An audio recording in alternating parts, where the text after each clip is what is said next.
Unfortunately, these slides are not the what I would call the most engaging, most visually entertaining slides, but they are the slides as provided by the publisher.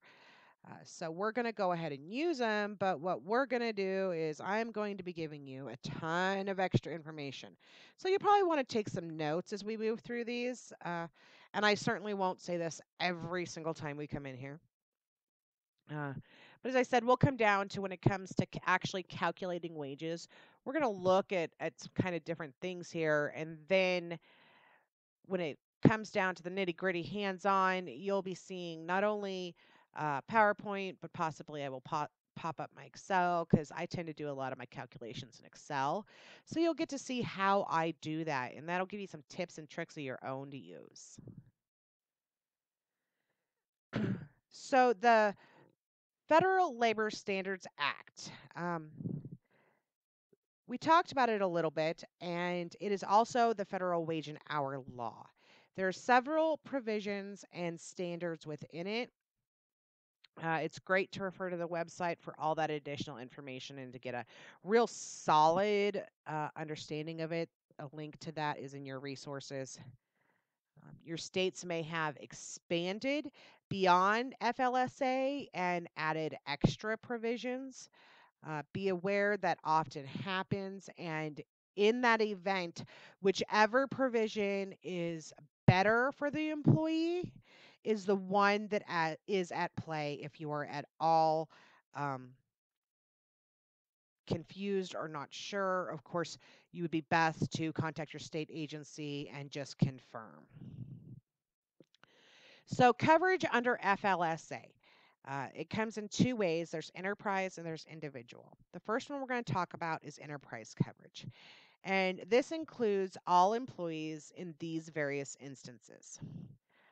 If two or more are working in interstate commerce, so that is more than one state type of commerce, and there is 500,000 or more annual gross sales or pro- produce sales for the interstate commerce. You'll notice that there's a little caveat here that talks about nonprofit schools and regardless annual sales volume. So what this means is that there are a variety of instances where FLSA enterprise coverage exists, but neither of these situations may come into play.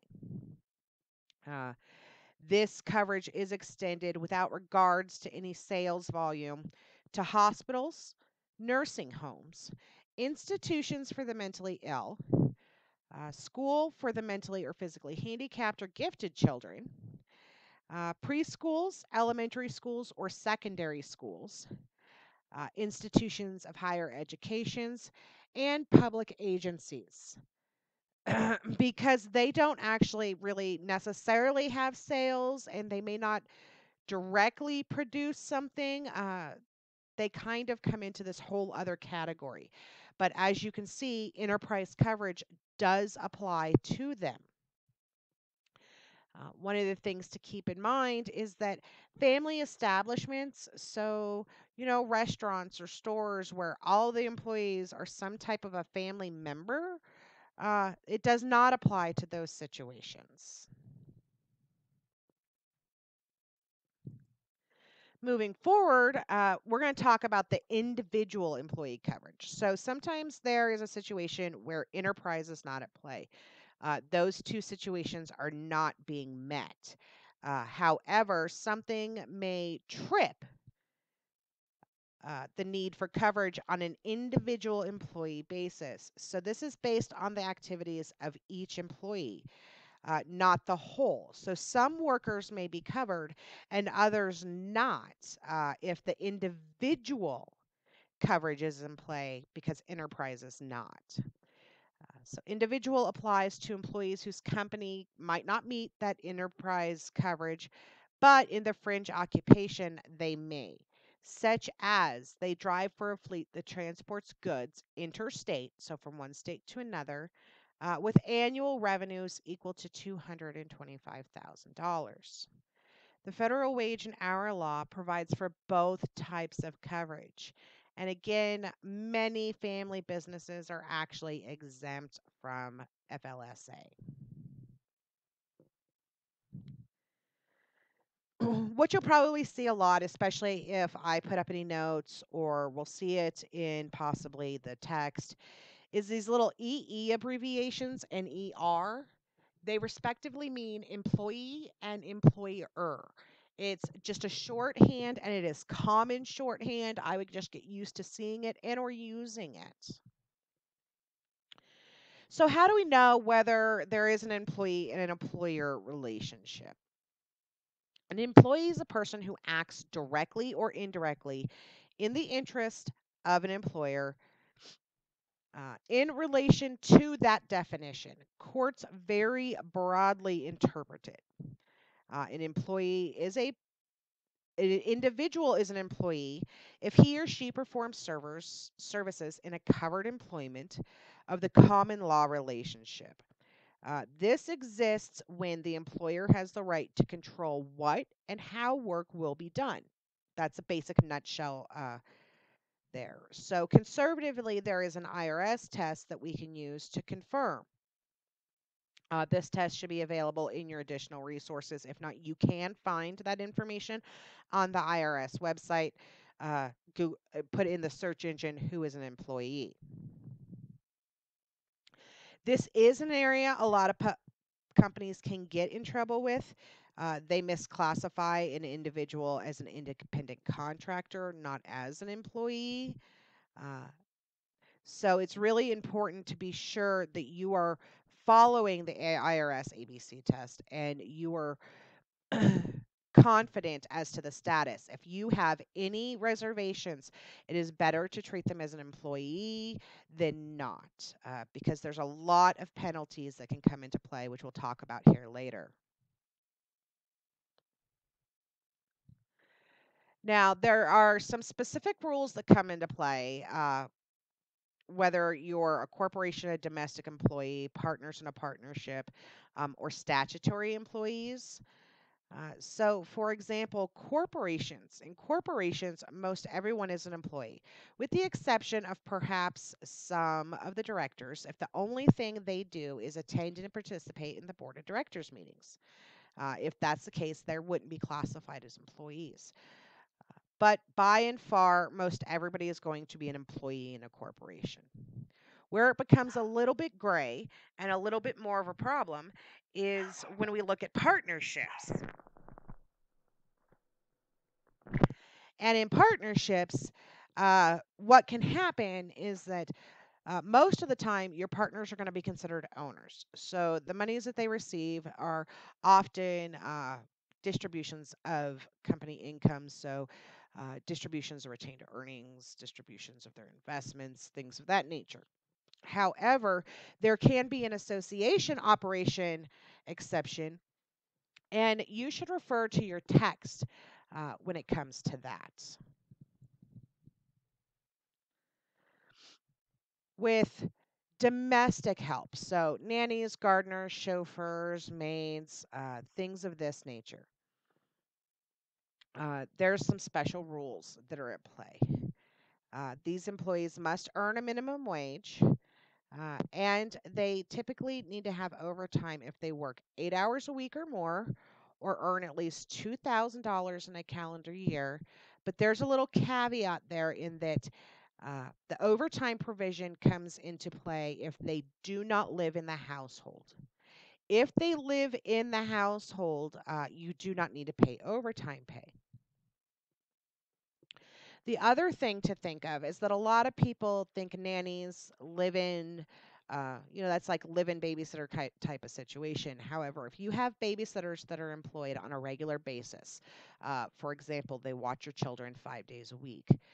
They're not just the occasional call up, so that way you can go out to dinner with a group of people, or you need them to watch them for one day so you can take care of errands. So if they're just regularly watching your children, they're actually considered a domestic employee, which means then that FLSA comes into play. Direct care workers, these are people that are uh, working in the care and assistance of the elderly or the disabled, things of that nature, are subject to minimum wage and overtime rules if they're employed by a third party employer. Now, this came around in 2015. However, if these individuals that are providing companionship, often just fellowship and protection of the elderly or disabled, are employed directly by family members, they're not covered by FLSA unless their duties are medically related or if the care, um, so where they have to do things more on the medical side, they're not really just uh, companions and there to ensure that the person stays safe, but they're actually doing things that are more care related. Uh, is if that's beyond just basic small amounts, then it becomes an FLSA relationship. Interns. Some of you may have experience with internships. You may have internships in your future, depending upon what route you intend to take with your careers. Sometimes internships can occur in the not for profit sector. If they are, they might be exempt from FLSA if they are non compensation internships. So these are on basically a voluntary basis. Now, sometimes in the for profit sector, there's also internships. So, think non for profit is if you're interning for maybe a nonprofit hospital, churches, governments, things of that nature. And for profit would be if you're interning with maybe a large organization. You're going to go spend a year interning at a CPA's office or something like that. If it's in the for profit sector, if the training is for the individual's own educational benefit, then it may be exempt. Statutory employees are independent contractors under common law.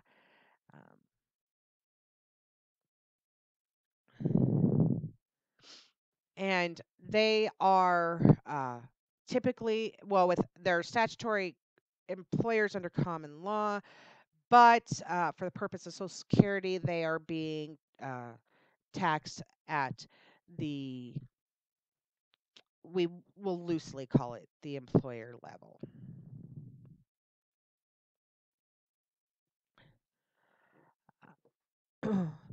Now, one of the biggest things about FLSA is that it sets a federal minimum wage.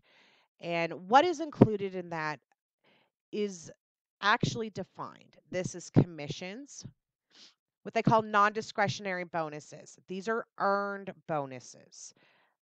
And I'll give you a difference in discretionary versus non discretionary. So, example, a non discretionary bonus is, for every product that you move, uh, you're going to receive X amount. Or for every metric that you improve, you will receive X amount. Those are non discretionary bonuses. You have metrics, you know you're going to receive those versus a discretionary bonus. That is unplanned. There is no guaranteed bonus. It's not included in your regular rate of pay. And an example of a non discretionary bonus is, when you get a Christmas bonus and it's $2,000 and it's just kind of like, wow, that's awesome. Non discretionary bonus. They don't have to give it to you. They make the determination on whether or not it is something that they want to give as an employer and how much they want to give. Severance pay, which occurs when you and a company sever your relationship as an employer and employee, is considered part of potential minimum wage. Some on call or differential pay may also be considered minimum wage. So, differential pay is when you make, for example, let's say $12 an hour for your normal schedule. and say your normal schedule is 8 to 5, Monday through Friday. But sometimes your organization has work and they need people in there on Saturdays or they need people on other days. So, what they do is they say, okay, so for anybody that works the late shift, so maybe that is the hours of 6 to midnight. We'll pay them an additional 50 cents an hour for the hours of 6 to midnight. Or we'll pay you an additional 75 cents an hour for the hours worked on a weekend. This differential also contributes towards minimum wage.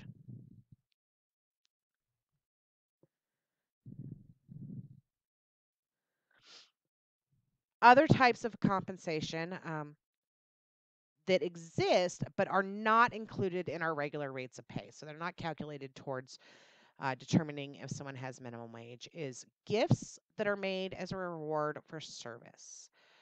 So, for example, back in the day, people used to get like watches or such things at certain points. Those types of gifts, that's not part of their compensation. Payments for a bona fide profit sharing plan are not considered part of the regular rate of pay. Vacation, holiday, sick day, or jury duty pay is not considered part of the regular rate of pay. And any vehicle, tool, or uniform allowances are also not considered a part of the regular rate of pay. Now, as I said, the FLSA sets the minimum wage, and the Fair Minimum Wage Act of 2017 has the current minimum wage at $7.25 an hour. Now, keep in mind that there are states that have higher minimum wages. I actually have a link for you where you can go look at the states that have higher minimum wages and what they are. The state of Colorado is currently in 2018 at $10.20 is their minimum wage. Remember, when there's a difference between the state and the federal government, whichever one is more beneficial to the employee is the one that is at play. Now, there are some exceptions to the minimum wage, and as we work through these problems, the things I want you to keep in mind is that you're going to use the federal numbers, the things as provided in your text, even if our state information is a little bit different. I just want to continuously remind you that there are state situations that are going to be different. And when that happens, you just need to make sure that you're aware of all of your state's differences and where the state rules and where the federal rules. So, some of the exceptions that can occur according to the federal government when it comes to minimum wage is you can provide what's called a training wage. This is $4.25 an hour for the first 90 days of employment if an individual is less than 20 years old. Institutes of higher education, retail, or service establishments, and farms have situations where they can pay full time students only 85% of the minimum wage. You can find the complete list on what some of these exceptions are on page 25 of your text. Again, as I said, there are situations where there may be higher minimum wages that have to be paid, and that happens when employees federal contractors are working on a federal contract job or when the state has a higher minimum wage. And we've heard a lot over the last several years about living wages. This is kind of a highly controversial topic, and people come down on different sides of it. Everybody has their own opinion. I won't weigh in on my opinion on this, but I'll just give you some general information. So the theory is that minimum wage has not kept up either at a federal level or a state level with what they would call a living wage in a particular area. So this is certain cities, certain geographic areas that feel that low wage workers are not being paid enough to keep track with the cost of living in those specific areas. There are more than 100 cities that have enacted local laws that require employers that do business with the government to pay a certain calculated living wage. So they are paying a different amount, which is higher than the minimum wage there. Uh, we are starting to see some states that are now wrapping private industry into the living wage. I have uploaded another article based on the change in the 2018 minimum wage for the state of Colorado and what this impact of living wage and increased over minimum wages is having on some types of businesses.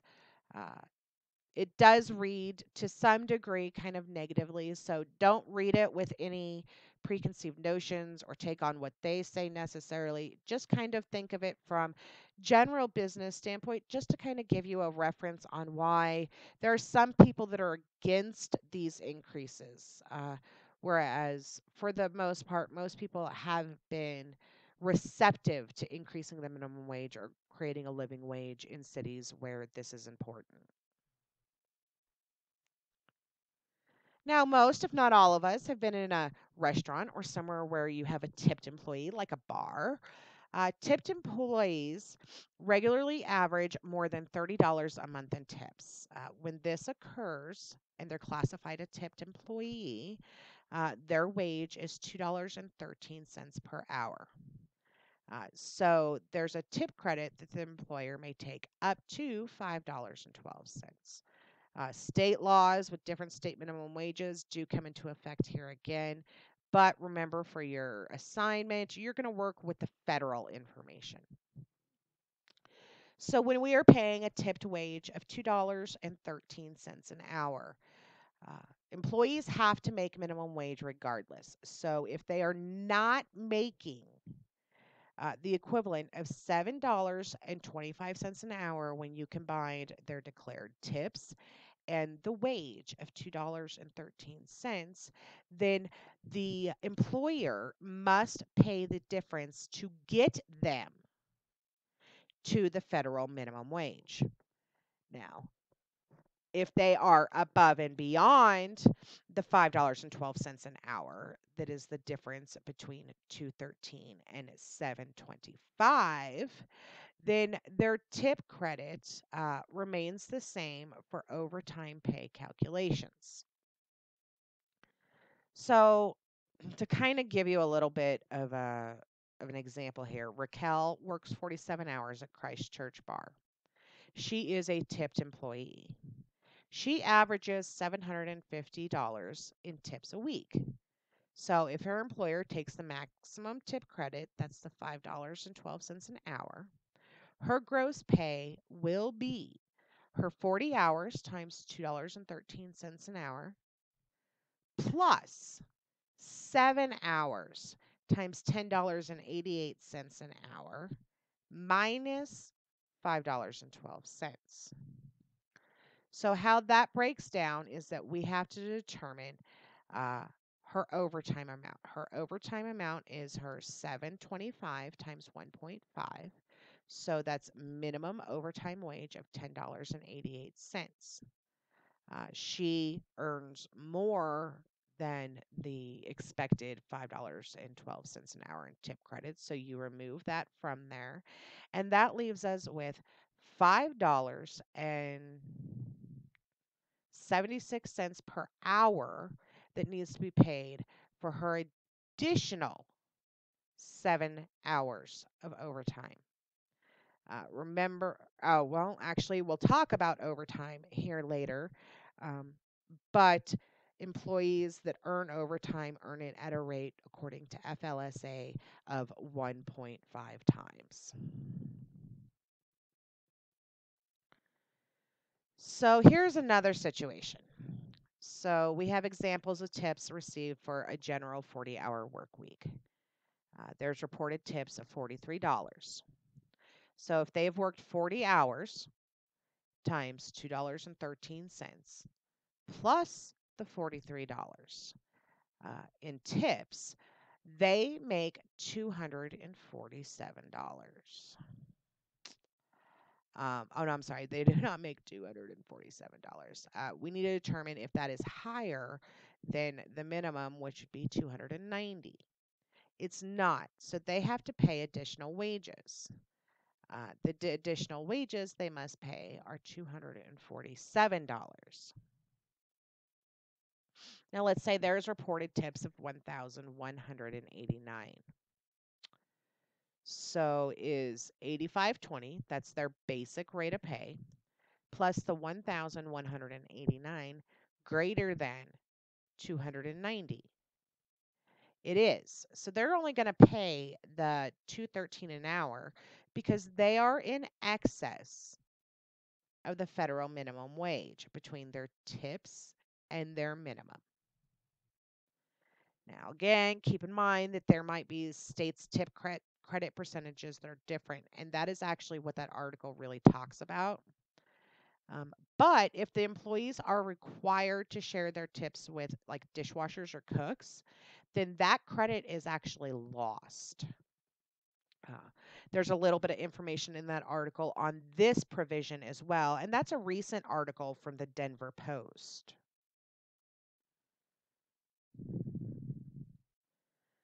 So your work week is defined as a fixed and regularly recurring period of 168 hours. This is 7 consecutive 24-hour periods and is going to be established by corporate policy. You do not have to have this correspond with a calendar week, so it doesn't have to be Monday through Sunday. It can be Saturday through Friday, Wednesday through Tuesday, any variation that is 7 consecutive 24-hour periods.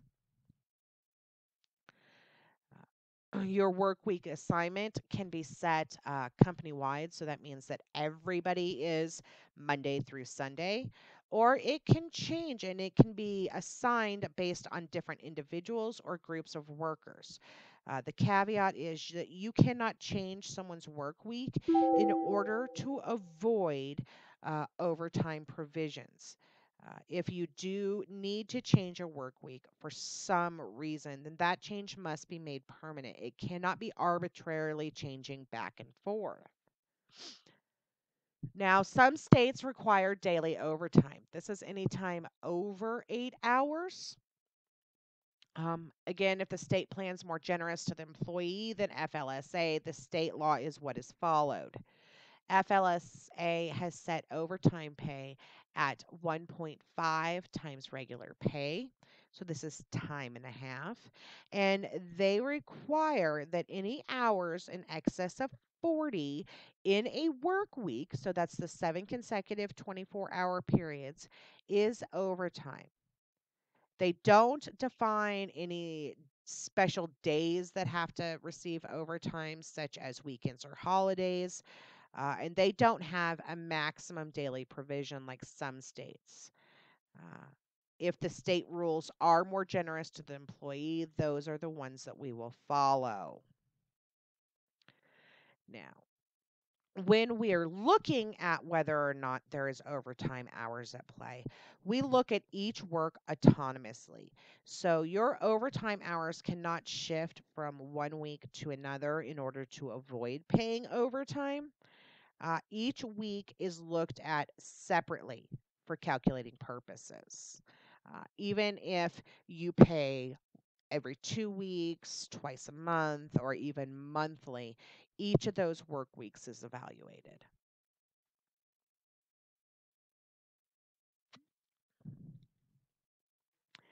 Now, when it comes to things like overtime pay, um, FLSA only addresses a little bit when it comes to overtime. State laws can come in and be much more restrictive on the employer and generous to the employee. So, employers can absolutely require that employees work overtime. And if employees refuse to, they can be fired. The FLSA does not provide a limit to the amount of overtime that an employer can require, but some states may have rules in regards to this. The employee has to be paid for their overtime, even if it's not authorized. So this can become a little bit of a conundrum for employers. Employees that work more than the 40 hours a week have to be paid that, even if they were not authorized to do that.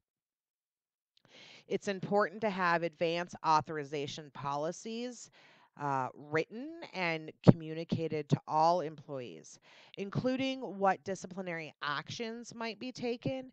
Because for employees that are maybe milking the clock, pushing past 40 to get that time and a half pay, um, employers may have to enter into a discipline situation.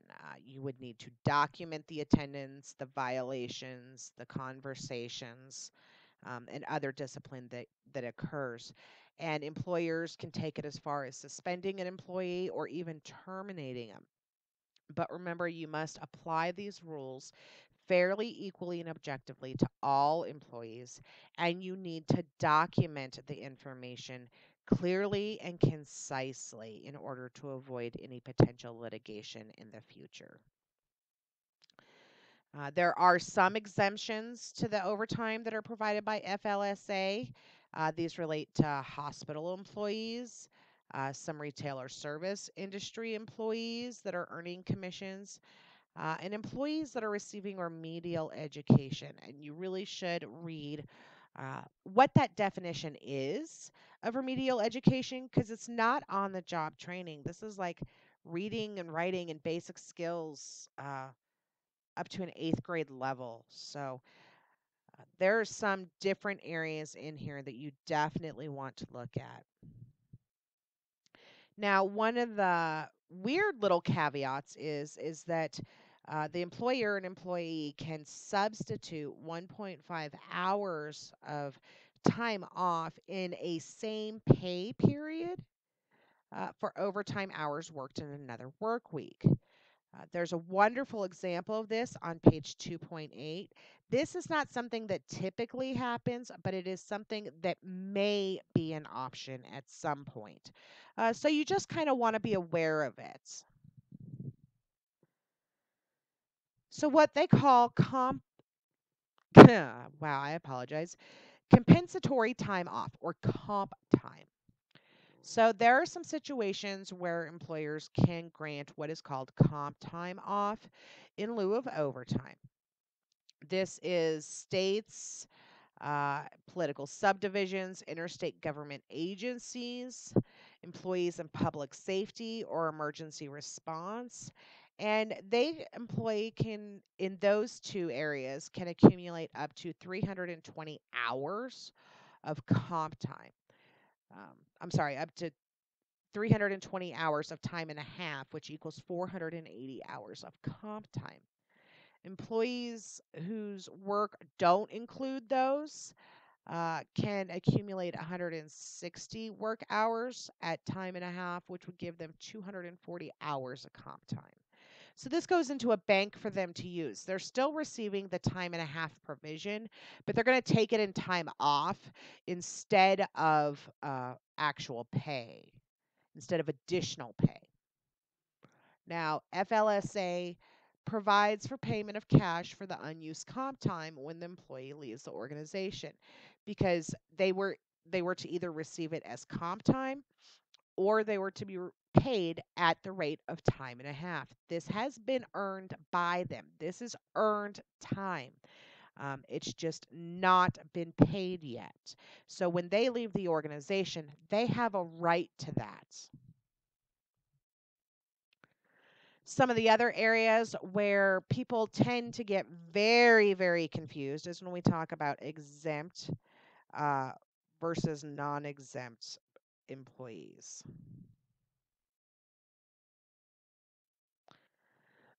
So, exempt means exempt from all or some of the FLSA provisions.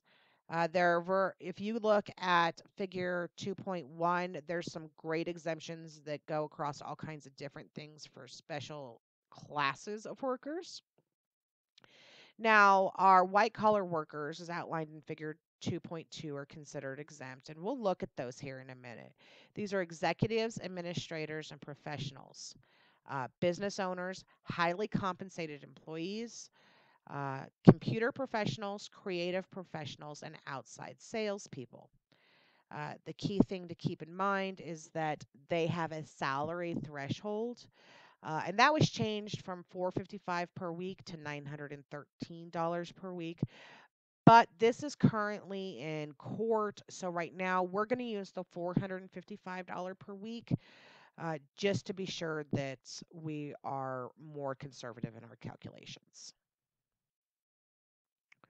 So, indications of an exempt status. If you are an executive and your primary duty is managing and you supervise 2 or more employees and you have the authority to hire, fire, or promote employees. With that, you are considered exempt, which means that you may not earn overtime. Administrative employees. Let's look at that. They primary duty is to perform office work, and they regularly use discretion and independent judgment.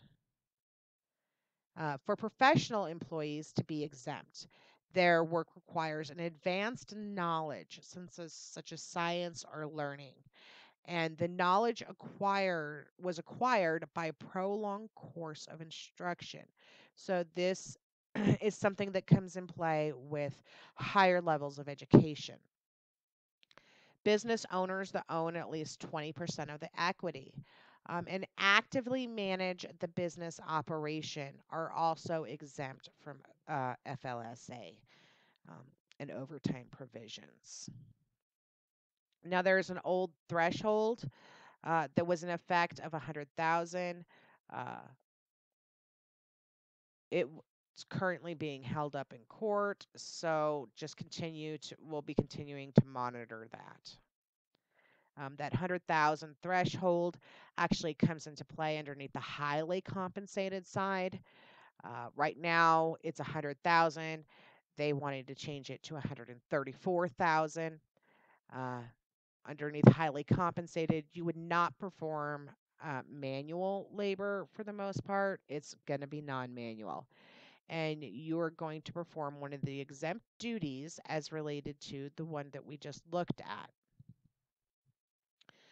Now, computer professionals need to have a salary of at least $455 a week, because remember, we're not going to use the 913 right now because that's being held up in court. And they would have duties consisting of system analysis techniques, design of computer systems, or programs. Creative professionals require invention, imagination, originality, or talent in an artistic or creative endeavor.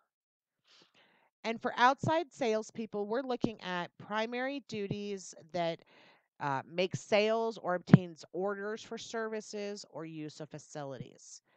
They're regularly away from the place of business, and there's not currently a salary test in the definition of an outside salesperson.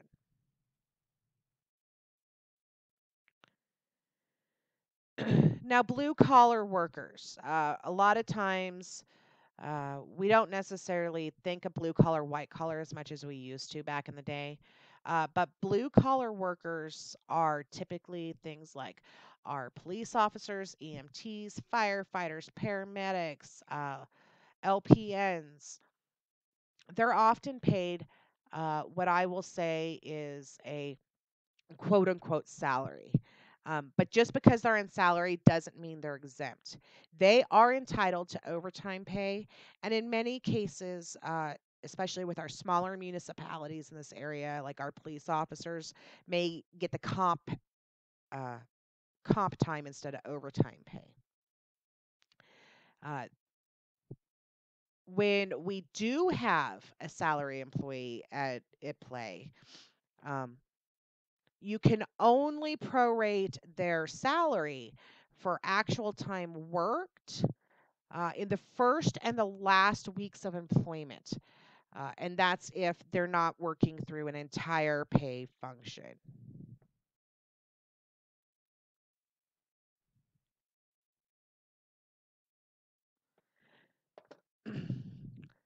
One of the things to keep in mind is that all of these acts have, had changes. They've had amendments. As we were looking at here, we have those threshold amounts that are currently being held up in court. But the FLSA was amended by the Equal Pay Act. And this is one thing that I think most people can agree, and it prohibits on the discrimination of paying wages to employees uh, based solely upon their gender.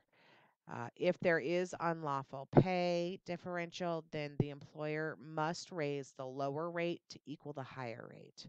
So I think ideally and initially this came in underneath the belief that women make less, which is true in many cases. I think that you can find statistically that was the case and can sometimes still be the case.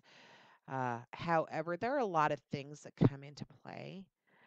You need to have kind of an exact, it's equal pay for equal work. So you need to really have as close to as possible an apples to apples comparison to determine if there's an unlawful pay differential in place. Don't just jump on it and say that it's there because that's not fair to the employer. Think critically and look at situations with an open mind as you are presented them, whether it's in the media, social media, social networking, all of that, uh, because it's always important to think for yourself. The FLSA was very big on child labor restrictions. So the next couple of slides are going to talk about those. So we have a difference between like agricultural and non-agricultural. So in non-agricultural, so this is not kids working on a farm. Employees that are age 16 to 17 can work an unlimited number of hours each week in non hazardous jobs. So it's not like they can run backhoe or something like that, but they can work at McDonald's. So it's for the protection of the child in that it has to be non hazardous jobs. uh, Individuals that are 14 and 15 are highly limited in the hours and the employment conditions in which they can work. And it's important to understand that there's age certifications that come into play when we have minor employees. Now, for those agricultural occupations, so this is farms, ranches, things of that nature. Children that are under the age of 12 are typically going to be prohibited from working. Um, Ages 10 and 11 can sometimes work as hand harvesters outside of school hours. And you notice that this is between 6/1 and 10/15. So this is in the growth season and the harvest season. But there are a lot of strict limitations on agricultural occupations and the ages of children and what they can do. You'll see as we get here later, penalties to the child labor provisions result in some ridiculously serious fines. So it's important to take care of take care that you are not violating them.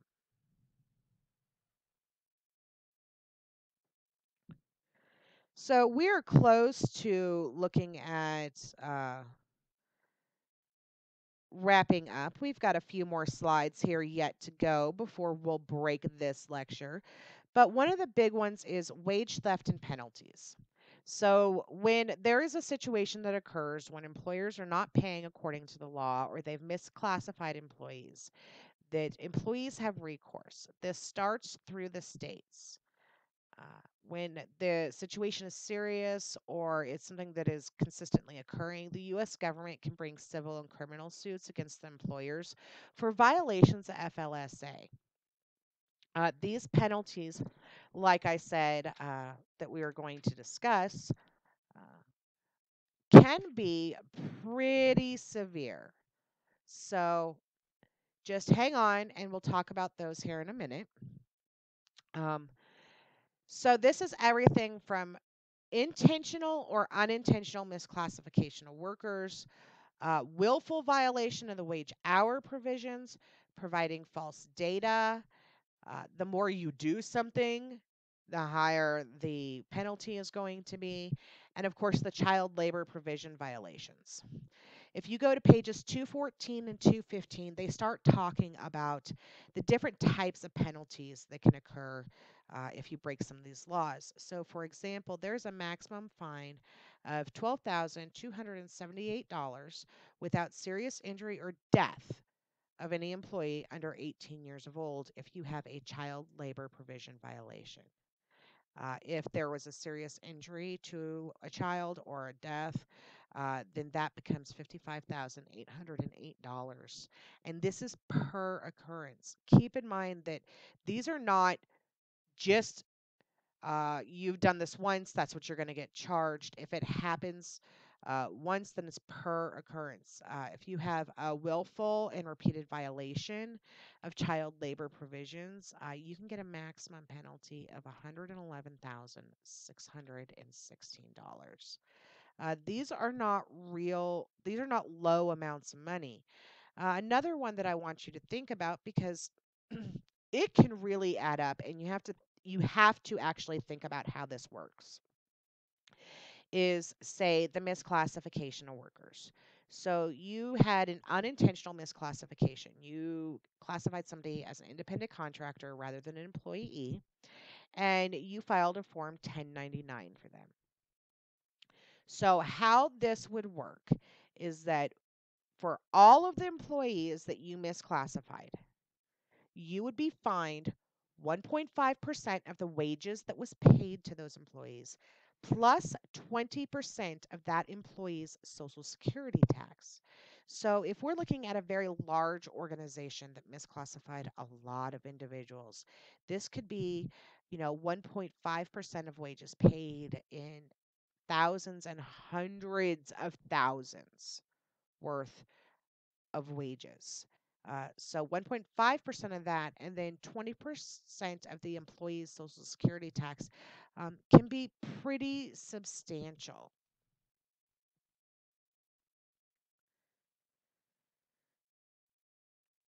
Now, what FLSA is not going to cover, um, it does not define extra pay for weekend or holiday work. We talked about this. It doesn't talk about pay for holidays, vacation, or severance. It doesn't limit the hours of work for persons that are older than 16 years of age. It doesn't talk about holidays having to be off. It doesn't grant vacation time or any sick leave. But you may have some state laws that actually apply to this information or company policy. Be very familiar with the state laws and company policies in addition to the federal. Before we go into actually calculating time off, we really have to look at what is determined in work time. So, determining employees' work time is uh, typically the hours the employee actually works plus those that they are required and must be on duty. So, there is some definition distinction that needs to be made between what is a principal activity and a preliminary or a postliminary activity. So, principal activities are typically those that are going to require some level of exertion, mental or physical, and they're required by the employer for the employer's benefits. These are indispensable to the performance of productive work. And they can be prep at a workstation. They may be changing in and out of protective gear. Really look at that one that has to deal with changing clothes and showering on the workplace in the text because it's really interesting because it depends upon the nature of the work on whether or not that is paid time. Travel, when it's part of your regular principal work day, is considered work time. Idle time and wait time. Uh, Also, when you're waiting to provide your employer's service, are considered work time. The FLSA does not actually require rest breaks. Your states may have provisions that require for those, but it does define that rest periods of 20 minutes or less are included in the principal activities, so they must be paid when they are taken. Meal times, though, are not compensated time. unless the employee is performing some tasks while eating. And these are generally determined to be 30 minutes or longer. Now, there can be an employee-employer agreement for 15 minutes if there's certain circumstances that exist. Non-exempt employees must be paid for all hours worked, even those outside of the workplace. So it's very important that the employer have a clear policy, including consequences and discipline, and they apply that policy uniformly and equally, uh, which can include things up to termination uh, for violation. But again, you cannot discriminate. Work at home is a principal activity for non exempt employees, even if they're told not to take work home. So having a policy in the policy manual on this is very important. Another biggie with smartphones and abilities to access email remotely is to have a policy on work email outside of clocked in hours for those hourly staff. In situations where someone is required to be on duty up to, but not quite, over 24 hours, sleep time is a principal activity if they're required to be on duty. This can happen in places like residential facilities. However, there can be an agreement if it crosses the 24-hour mark, where there can be up to 8 hours of unpaid sleep time deducted from that 24 hours. But there does have to be an agreement between the employer and the employee. Now, there must be a minimum of 5 hours, and there where they can have 5 hours of uninterrupted sleep time. Um, and the facility has to have uh, the provisions, the areas, and such to provide such.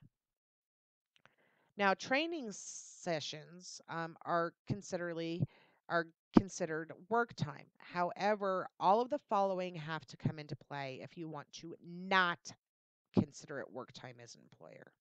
The attendance must be voluntary. The employee does not provide anything productive during this training session or meeting. It takes place outside of work hours, and it is not directly related to the employee's position. If you have to wait for doctor's appointments on site, such as going to work comp, that is also considered work time. Time that is not compensated. This would be preliminary and post-preliminary activities. Those are defined in the Portal to Portal Act. They need not be counted unless there's some normal custom or contract to require it. Absences that are due to illness. Tardiness may result in dock time, and that's going to depend upon the system that's in place. And it's important that you realize that fractional hours have to be paid for. There's different rulings on these on what's considered the smallest increments of time. So you might want to look at what's one of those things to be considered normal for your organization and normal for your state. One of the things FLSA absolutely requires is that there are time and pay records that are kept. These are time sheets or time cards that indicate the arrival and departure of an employee. We have seen the evolution of computerized time attendance between uh, card generated systems where you swipe a card. Sometimes there's badges with electronic time clocks. There can be cardless and badgeless systems where you use a PIN number on a computer and it clocks you in and out. Or you could be going to a secure website and clocking in and out via computer. Next generation and technology that we're seeing come out includes biometrics, interactive voice response. And because we're really seeing a departure from the traditional office structure, we're going to see more of these things like interactive voice response or PC based or web based type of clocking in and out because employees are no longer 9 to 5 in the offices. There's a lot of remote work that is now also done. This is actually going to culminate the end of talking about everything through timekeeping. The next lecture will work on computing wages and salaries, and then we'll go in and we'll also look at how to do this with a couple of examples, and then in class we'll do some more. I will see you in class and in the next lecture. Thank you.